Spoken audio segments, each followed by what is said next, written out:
wish my colleagues here a good morning and say I'm glad that this is the first day I'm coming on your show. My capacity as a proud member of the United Party Plus. You see, first of all, let me say I stand on all fours with what my brother here said. Mr. Dapela. Yeah, because, see, I think when you analyze the problem, I think the deeper problem is why we even do politics in this country. We've managed to create a democracy which I would term a procurement democracy. And our democracy is a procurement democracy because the reason why people do politics in this country, one, is not to build a strong state. Two, is not to create a situation where the interest of the citizens of this country will be protected. Because you see, for me, there are two broad issues here.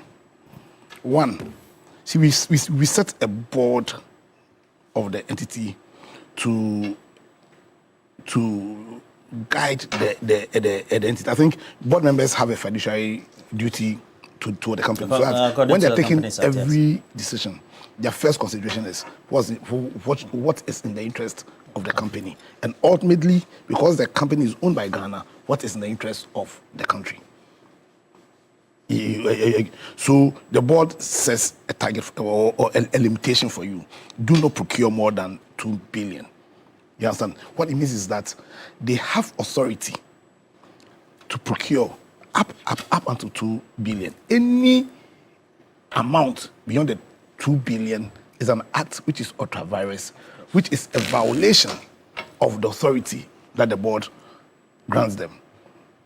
Two, the board itself has a duty to procure items that will aid the company in its productivity, like you rightly said. And so, if your consideration is in what is the best interest of the company and ultimately the country, then you'll not be making useless procurements. But you will make useless procurements because your consideration is not what is in the best interest of the company and the country. Your consideration is what is in it for me, or what is in it for my... But cables are needed by ECG. But you know exactly how much cables we need. So if you need, let's say, 10, and you go and procure 100, you keep for future value. You hedge yourself against no. So you take because you know something. Upward adjustment of price in the future. You know something. You know, I know the second topic will be the whether or not we can exit. Yes, rationalizing expenditure and all that. The biggest impediment to whether or not we can exit or not has to do with the debts in the energy sector. That's true. And we know that the IMF issue borders on the very foundation of the stability of our economy. So they are reckless acts.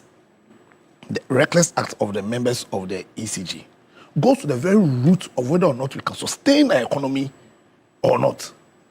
And I'm saying they do that because the reason why they do their politics is not to create a strong state. It's not to create a situation where the interests of Ghanaians can be met. But they are doing politics because of their parochial interest. You understand? And for me, the issue becomes how strong is the internal governance structures? How strong? Because is it the case that no auditor during the internal audits raised issues about these? I don't understand. You see, if the internal the auditor will only take a look at infractions within the audit process. Yeah, but they are clear infractions. They are clear acquisition processes. They are clear infractions if the board grants you authority to procure up to 2 billion. And you go way above that. That's a clear infraction. Two, you need to also question the usefulness of what is being procured in the first place. So that if you have to take a new government to come into the picture for all these infractions to be noticed, then there's a problem. You understand? Then there's a massive and fundamental problem. And you see, we talk about accountability. We talk about accountability. I stand on all fours with the words of the president. That we shouldn't be doing these public accountability issues, in Parliament for doing sick. A clear case of, once again, doing something to represent something. I stand with all forces with the president when he says that beyond their meeting, where there are clear infractions, we need to start prosecuting them. Because there must be deterrence. There must be something people ought to know. Prosecution on what? Based on what charges? Causing financial loss to the state. And in that causing financial, there's negligently causing financial loss to the state. There's woefully causing financial loss to the state. I'm saying that because of their wickedness, we have a situation where the energy sector debts, beyond it affecting business. We all, about 3 or 4 months ago, I came and said that we had to take a bitter pill because all Ghanaians had to be paying, one CD for the liquid fuels. And to realize that these debts are there because of the recklessness of people we put into public office. I'm saying once again that the biggest problem that impedes us in whether or not we can successfully exit the IMF program, because when you take all the other indicators, we are massively on track. We are on track on energy. Massively on track. But I'm saying that where we have a massive shortfall is the energy sector debt. That's true. Yeah. And that we could have exited this year. That's true. But that's where we have the biggest shortfall. And I'm saying that, you see, accountability also means letting people know that there's consequence for their actions. Accountability doesn't only mean we asking you, but where there are clear infractions that has caused losses to the state, then there must be consequences. There must be consequences. So these people who clearly have made procurements, clearly without the interest of the state in mind, who've made procurements of things that we clearly did not need, who have gone outside the scope of their mandate. Are we just going to ask them some few questions at the Parliament Accountability Forum and let them go scot-free?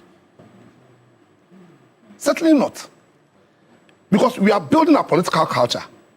And in that building of our political culture, there's a burden on all of us as Ghanaians to shift what fuels our politics and what fuels our politics ought to be. And when I say politics here, I don't mean just being in power, but also being in opposition. I mean the journalists, I mean the CSOs, anybody who claims they are practicing politics ought to understand that their only mandate, whenever they are taking decision, is in this action I'm taking, how does it build a strong state? This decision I'm taking, how does it inure to the well-being of the citizens? So that if the answer to both questions are no, then that person ought to be far away from politics. And we can only build that culture. We can only create that system where people who claim they're doing politics will do same with the two considerations of building a strong state and create a situation where the well-being of the citizens are protected. If we begin prosecuting people who are doing parochial politics, and we can use the ECG issue as a starting point. I see. We need to go after them.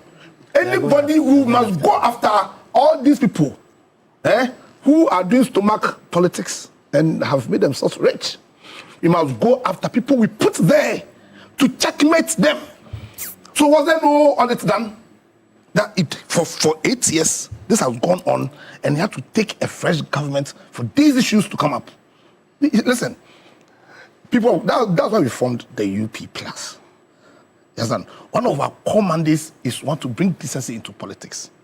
To do politics that has the interest of Ghana at heart. And that's why our motto is Ghana first. UP Plus. That's why, because we need to change how politics is done in Ghana. We told you that if the NDC do things and we feel is right, we will say it. And I've been saying it when they've done things.